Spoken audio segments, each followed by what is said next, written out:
Assalamualaikum Doctor. Today I will present about the development and growth of tourism up to the mid-20th century. A long time ago, people didn't travel for fun. They traveled for trade, religion, or exploration. Merchants sold goods, pilgrims visited holy places like Mecca, and explorers discovered new lands. Even though it wasn't for leisure, travel helped people meet others and learn about new cultures. Travel in the Middle Age was slow and dangerous. Roads were rough and travelers faced robbers or wild animals. People still traveled for trade and religion. The Silk Road connected Europe and Asia, and inns appeared to give travelers food and rest. This was the start of tourism facilities. From the 17th to 19th centuries, travel got safer and faster. Roads improved, carriage became comfortable, and communication was easier. People started traveling for fun and learning, not just work. This is when modern tourism began.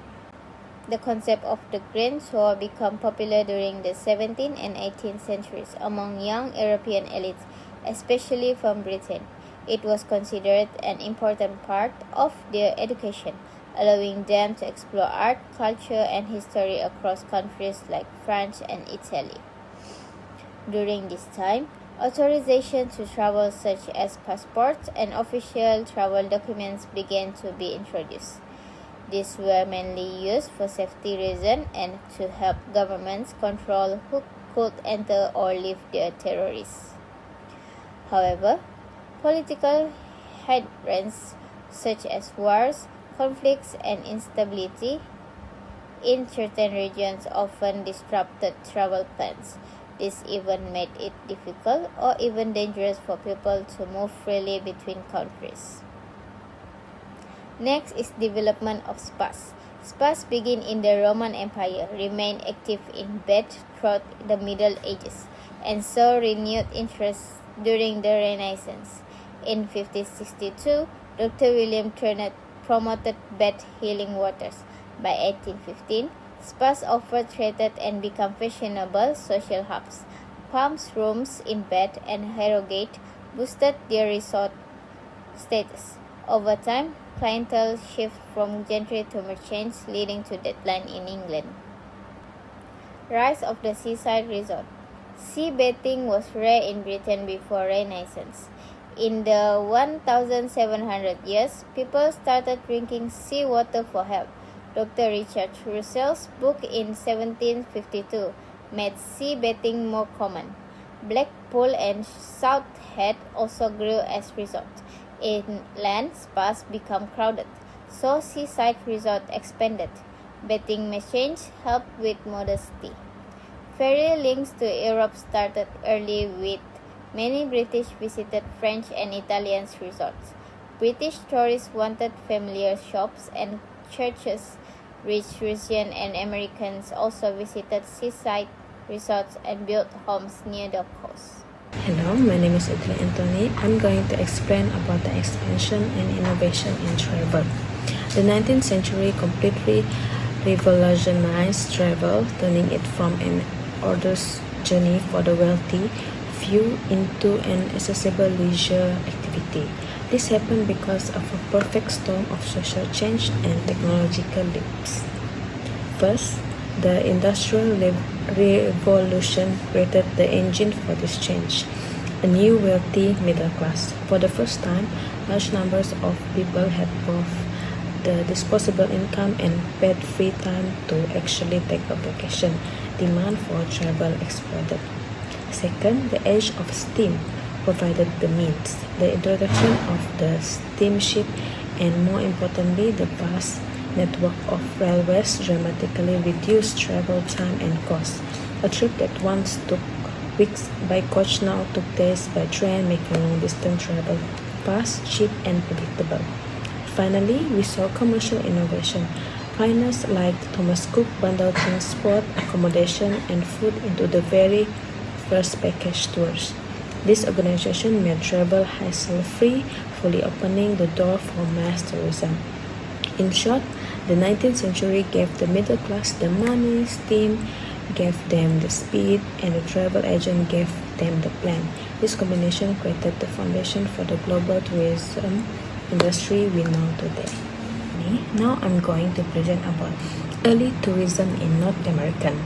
In the early part of the century, a few seaside resorts grew up to cater for tourists from the major North American conurbation within the 13 states. So here I stated 6 points, which is the first one. Fashionable resorts emerged in Newport, Rhode Island, Cape May, and Atlantic City at New Jersey and along the Massachusetts coast. Spa resorts gained popularity, especially Saratoga Springs in New York. Next, other notable spa destinations included French Lick at Indiana, White Sulphur Springs at West Virginia, Hot Springs at Arizona, and Glenwood Springs at Colorado. In addition, New England mountain ranges attracted less adventurous tourists, such as Catskills Mountains around the Mountain House in 1824 until 1930. Niagara Falls became a major tourist destination due to improved roads and rail access. Canadian tourism developed around Toronto and Montreal, with popular spots including the St. Lawrence Seaway and Niagara Falls and Main Coast. Apart from that, I'm going to tell you about the other late 19th century developments, but before that, I'm going to talk about the first modern bicycle in 1866. A London bicycle club was established in 1875, and 3 years later, the formation of a national cyclist touring club did much to promote the enjoyment of cycling holidays. Besides that, as tourism grew in the later years of the century, so the organizer of the travel became established institution. So Thomas Cook and Sir Henry Lund, they established cooperative educational tours in 1893. Then Dean and Dawson in 1871 established Polytechnic Touring Association at 1872 and Friends Tours at 1881. In the US, American Express pioneered money orders and travelers checks enter holiday planning in the early 1990s, even though the company did not evolve until early in the 20th century.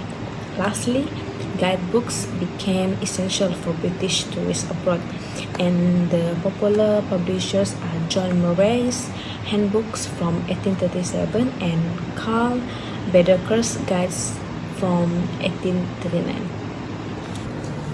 The last part of this presentation is the beginnings of mass tourism.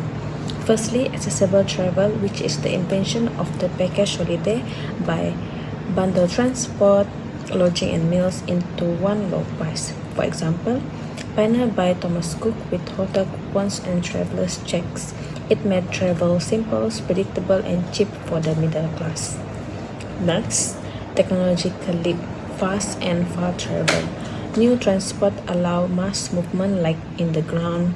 Ford's Model T made cars affordable, created demand for highways and motels. If air, post-World War II converted military planes, offered commercial air travel capacity, and the impact of this new transport can dramatically increase speed and geographical reach. In addition, social economic catalysts, time and money, which people gain the means to travel. In economy, post-World War II boom led to higher wages and more disposable income. In time, widespread adoption of paid annual leave. This can impact shifted tourism from an elite luxury to a mass consumer activity. So thank you.